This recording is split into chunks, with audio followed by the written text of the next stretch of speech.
élu. Prête une oreille attentive à ce frémissement qui parcourt ton être en cet instant précis, car l'appel qui t'est adressé n'est pas une simple résonance dans le vide, mais une convocation divine formulée par le Créateur lui-même. Dieu ne se contente pas de te préparer une bénédiction ordinaire, une de ces saisons de grâce éphémères qui s'estompent avec le temps. Il ne te remet pas une énième période d'attente travestie en percée spirituelle. Ce qui est déposé dans ton esprit, en cette heure sacrée de rupture, est une puissance dont le monde n'a jamais été témoin, sous la forme exacte que tu es sur le point de porter. Tu n'es pas ici par accident.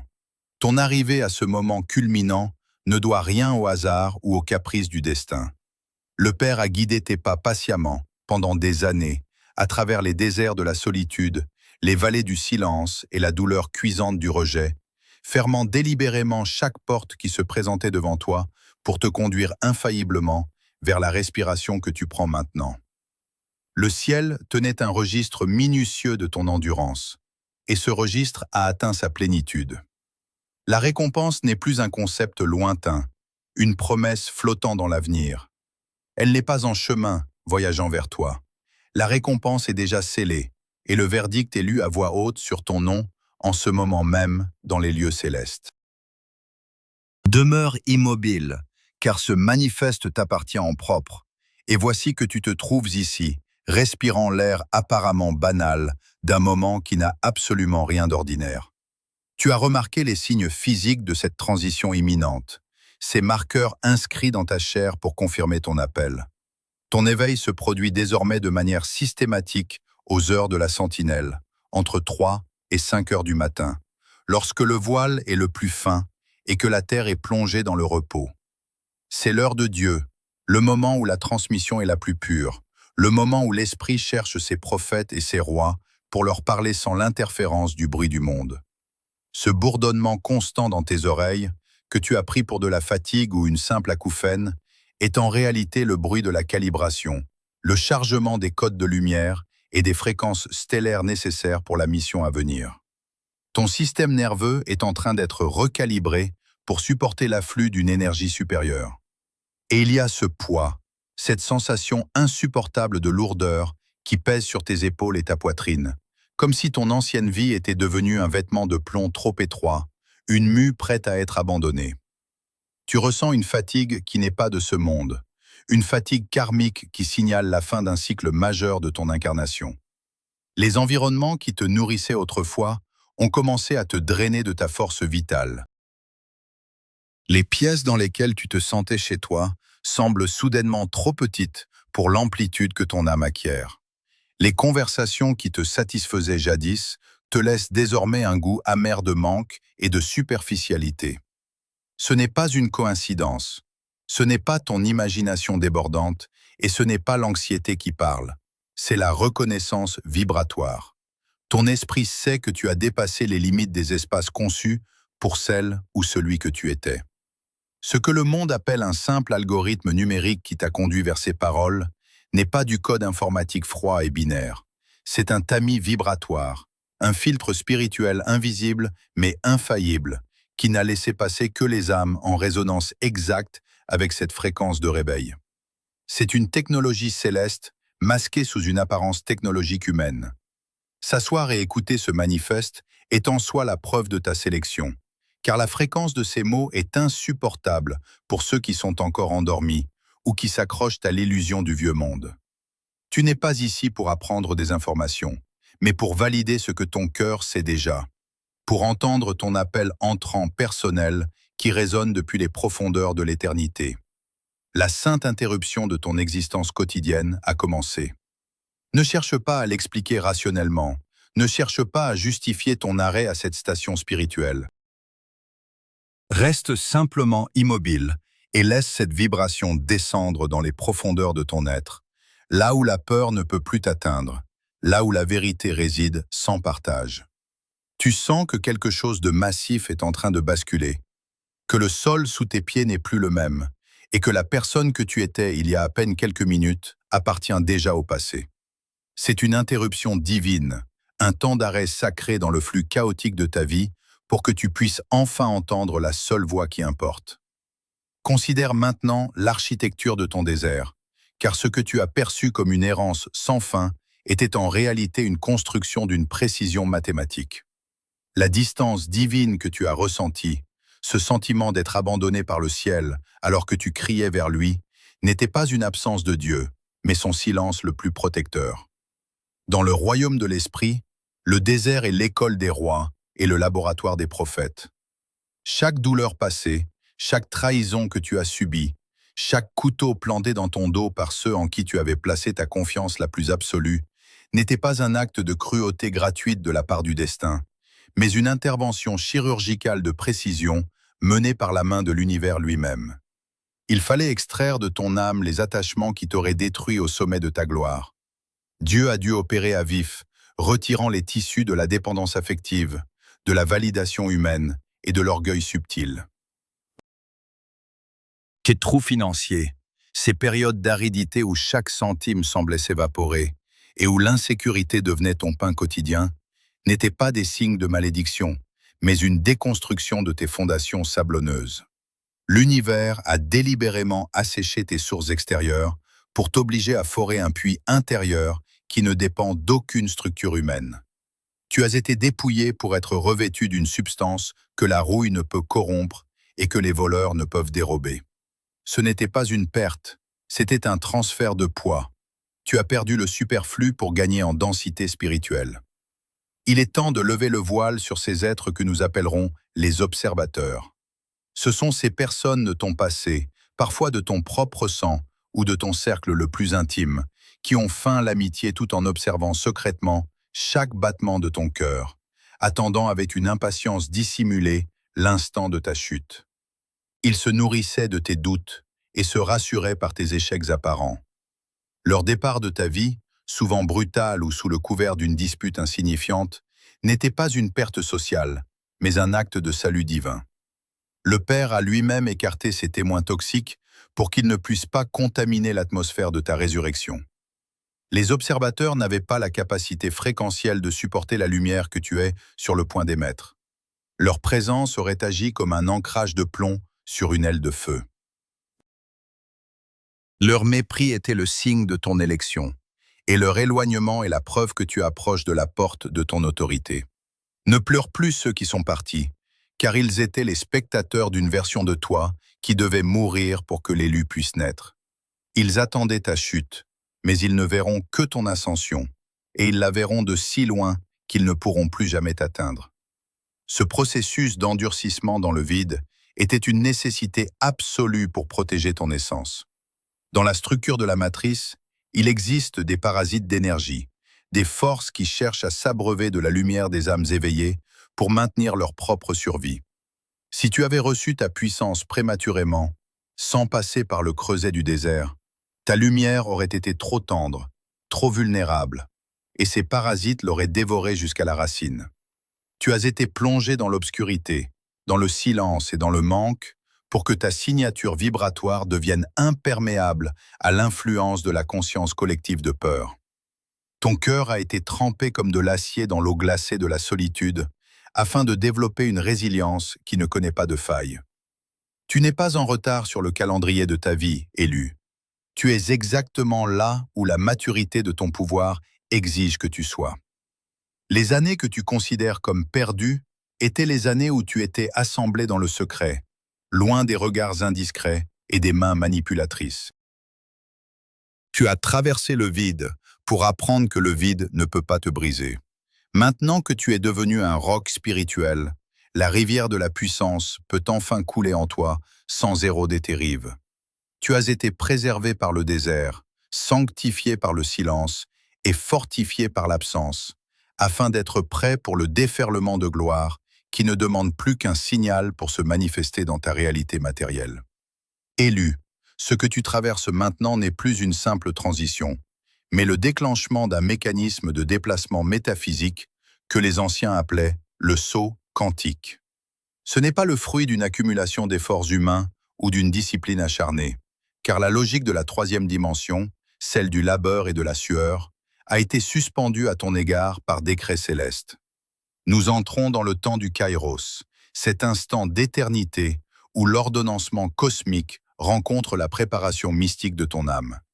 Ce qui est annoncé par ce manifeste, c'est une véritable reprogrammation de ton ADN spirituel. Les chaînes de ton héritage terrestre et les limitations imposées par ton sang humain sont en train d'être transmutées pour laisser place à la fréquence de la 5e dimension. Cette dimension n'est pas un lieu que tu atteindras après la mort, mais un état de conscience supérieur où la manifestation est instantanée parce que ton esprit est devenu un avec la source. Tu n'as plus besoin de frapper aux portes avec angoisse, car dans cette nouvelle réalité, les portes sont littéralement arrachées de leur gonds par la simple force de ton arrivée. L'univers ne te demande plus de prouver ta valeur par la fatigue ou la performance. Il reconnaît simplement ta signature vibratoire. Tu es devenu l'aimant divin pour lequel les ressources ont été créées, et rien ne peut retenir ce qui est attiré par ton nouveau rayonnement. L'effacement de la dette karmique est désormais effectif dans ton registre céleste. Toutes les fautes de tes ancêtres, tous les cycles de manque qui ont emprisonné ta lignée pendant des générations et toutes les errances de ta propre vie ont été consumés par le feu de l'onction que tu portes. Ce qui pesait sur ton destin comme un fardeau invisible, te tirant vers le bas alors que tu cherchais à t'élever, a été dissous en un clin d'œil prophétique. Tu marches désormais sur un sol vierge, libéré des comptes du passé et des réclamations de l'ombre. C'est l'image d'une rivière impétueuse qui entre brusquement dans un lit asséché depuis des siècles. L'eau ne demande pas la permission au sable, elle ne négocie pas avec la poussière, elle remplit simplement le vide avec une puissance irrésistible. Ton existence, qui a longtemps ressemblé à cette terre craquelée par la soif et l'oubli, est en train d'être submergée par un flux de faveur qui ne connaît plus de barrage. Les opportunités qui te fuyaient autrefois avec une régularité décourageante te traquent désormais, et les richesses qui étaient indûment retenues dans les coffres de l'injustice sont libérées pour rejoindre ta main, car tu es devenu le dépositaire légitime des trésors du royaume. Ne cherche pas la logique humaine derrière ce basculement, car la logique est l'instrument de la matrice pour maintenir les âmes dans la prévisibilité. Ce que tu vis est un miracle de déplacement, une sortie définitive du système de la cause et de l'effet pour entrer dans celui de la souveraineté. Ton entrée dans cette nouvelle dimension exige que tu abandonnes ton ancienne manière de percevoir la réalité physique. Tu as été habitué à la résistance, à la lutte et au compromis, mais ces outils sont désormais obsolètes et dangereux pour ta nouvelle stature. La mécanique du déplacement vibratoire agit selon une loi de résonance pure. Ce que tu possèdes déjà à l'intérieur sous forme de certitude se manifeste à l'extérieur sans le moindre délai. Le temps linéaire s'effondre devant toi.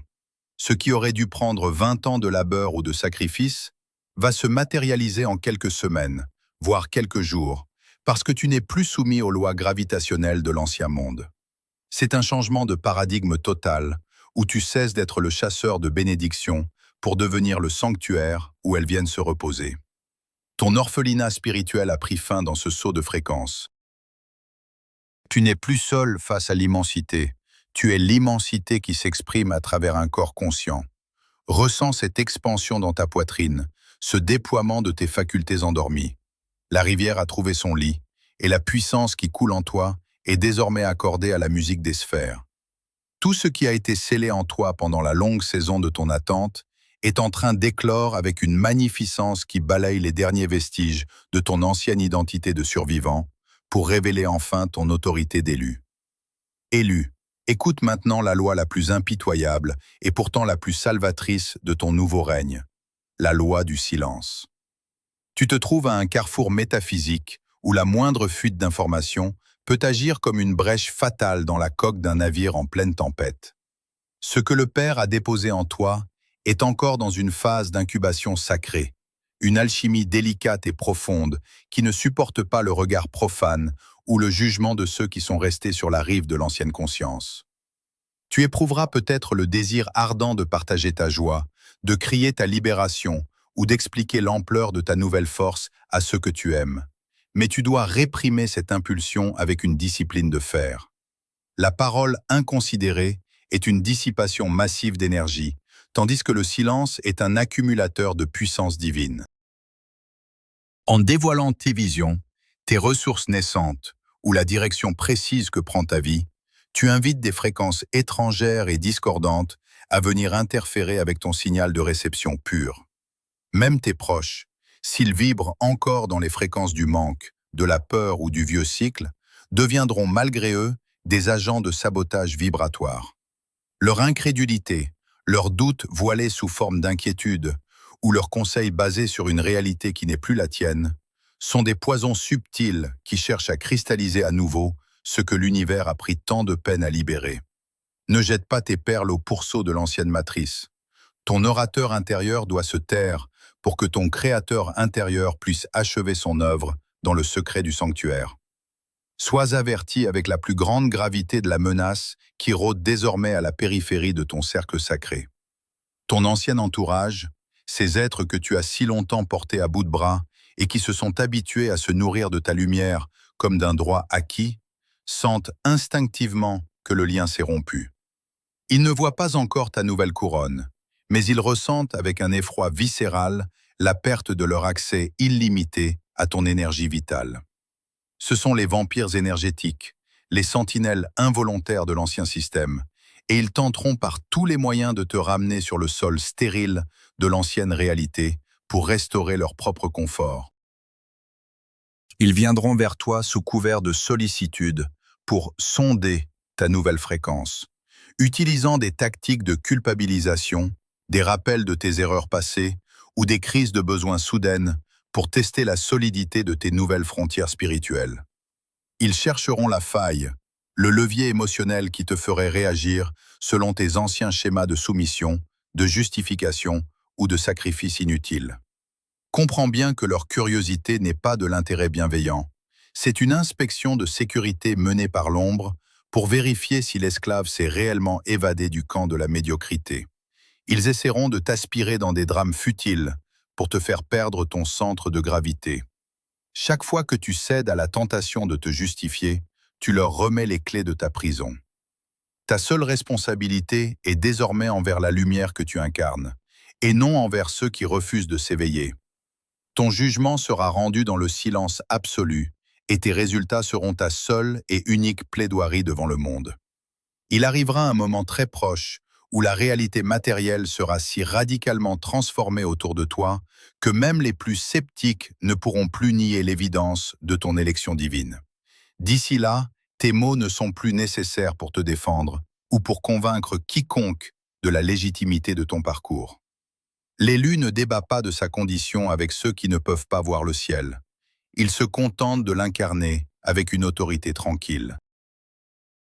Si l'on t'interroge sur les changements qui s'opèrent en toi, réponds par le mystère ou par un sourire calme qui ne livre aucune prise à l'analyse mentale. Laisse-les spéculer, laisse-les murmurer dans l'ombre de leur propre ignorance, car c'est dans ce contraste saisissant que se mesure ta véritable stature. La puissance que tu portes ne se manifeste pas par le bruit des arguments, mais par la solidité des faits souverains qui vont s'accumuler. L'abondance qui arrive sans le labeur épuisant, la paix qui demeure inaltérable face au chaos, et la clarté d'esprit qui déjoue tous les pièges de l'ancien monde. Tes ennemis et tes faux alliés finiront par s'épuiser contre le bouclier de ton indifférence sacrée. Tu es en train de bâtir un royaume dont les fondations se posent dans l'obscurité du secret le plus strict. Reste dans ta forteresse intérieure, verrouille les portes de ton intimité spirituelle et regarde l'ancien cycle s'effondrer sans essayer de retenir ceux qui préfèrent leur chaîne à la liberté que tu as osé embrasser. Ta seule réponse aux provocations du passé est ton succès éclatant, car le silence est ton armure et ta victoire est déjà écrite dans la matière. L'heure est venue de clore ce manifeste et de sceller ton entrée définitive dans la plénitude de ta destinée, car le processus de ta naissance spirituelle est désormais achevé. Tu n'as plus à regarder par-dessus ton épaule avec l'appréhension de celui qui craint d'être rattrapé par les ombres du passé ou par les dettes d'un cycle qui n'existe plus. Ce moment de reconnaissance n'est pas une simple émotion passagère, c'est l'acte de validation finale de ton passage du statut de chercheur à celui d'héritier. Ton orphelinat est terminé, tu es sous protection. Cette phrase doit pénétrer jusqu'à la moelle de tes os et s'inscrire dans chaque cellule de ton corps de chair. Tu as longtemps vécu comme un exilé sur ta propre terre, cherchant une famille qui ne te comprenait pas, un toit qui ne te protégeait pas et une source qui ne te désaltérait jamais vraiment. Ce sentiment d'errance, cette solitude métaphysique qui te faisait te sentir étranger au milieu des foules, était le signe que tu appartenais à un autre ordre, à une lignée royale qui ne peut être reconnue que par ceux qui portent le même sceau. Aujourd'hui, l'univers retire le voile de l'oubli. Tu n'es plus une âme en quête de refuge, tu es devenu le refuge lui-même. La protection divine qui t'entoure n'est pas une barrière invisible contre le monde, mais une autorité intrinsèque qui fait que le mal et la confusion perdent leur consistance en ta seule présence. Tu n'as plus besoin de supplier pour obtenir la faveur ou la sécurité, car elles sont devenues ton atmosphère naturelle, le droit de naissance que tu as enfin réclamé par ton endurance et ton silence. Pour que cette révélation ne reste pas une simple onde de pensée flottant dans les sphères de l'esprit, elle doit maintenant être ancrée fermement dans la densité de la matière. Dans le royaume de la manifestation, l'intention doit être scellée par un acte de volonté conscient qui lie le subtil au physique. C'est ici que tu prends possession de ton territoire. En cet instant, je t'invite à poser un acte d'assentiment souverain, non pas pour l'algorithme d'une plateforme humaine, mais comme un décret prophétique inscrit dans le registre du temps. Écris dans l'espace des commentaires ces mots simples, mais d'une puissance atomique. J'accepte mon pouvoir et j'entre dans mon repos. En tapant ces lettres, tu ne fais pas que laisser une trace numérique. Tu ordonnes à ta réalité matérielle de s'aligner sur ta nouvelle fréquence. Tu déclares aux observateurs, aux vampires d'énergie et aux structures de l'ancienne matrice que le temps de la négociation est révolu. C'est un ancrage dans la matière qui transforme l'inspiration en une fondation de granit sur laquelle ton nouveau royaume va s'élever. Ce geste est ton sceau d'acceptation, ton amen personnel à la volonté du Père. C'est la signature en bas du contrat d'abondance et de protection que le ciel vient de te présenter. En voyant les autres élus poser le même acte, tu sentiras la force de l'égrégore des âmes réveillées, un maillage de lumière dont tu es un nœud indispensable. Ne sous-estime jamais la puissance d'un mot écrit sous l'onction, car il est le point de contact où le divin devient tangible et où le décret devient destin. Maintenant, alors que les paroles de ce manifeste commencent à se retirer pour laisser place au silence majestueux de ta nouvelle vie, respire une dernière fois l'air de cette transition. Le voyage qui t'a mené à travers les déserts et les nuits sombres de l'âme a atteint son but ultime. Tu n'as plus à t'épuiser à chercher des signes dans les étoiles ou des confirmations dans la bouche des hommes, car la boussole et la destination se sont rejointes dans ton propre cœur. Le monde attendait ton réveil avec un gémissement indicible, et ce réveil est désormais une réalité accomplie. Tu marches maintenant dans une lumière qui ne connaît pas de déclin, portée par une force qui ne connaît pas de fatigue, et guidée par une sagesse qui ne connaît pas de doute. Ta vie devient un sermon vivant, une démonstration silencieuse de la souveraineté de l'esprit sur la matière. Ne cherche plus la porte, car tu es le passage. Ne cherche plus la réponse, car tu es le verbe. Le temps de la quête est aboli pour laisser place au temps de l'incarnation. Rien de ce qui est vrai ne peut plus être caché, et rien de ce qui est tien ne peut plus être refusé. Dans ce grand silence qui s'installe, sens la présence du Créateur qui sourit à sa création restaurée. Ton identité est scellée, ton autorité est reconnue, et ton héritage est ouvert. Tu ne cherches plus le chemin, tu es le chemin.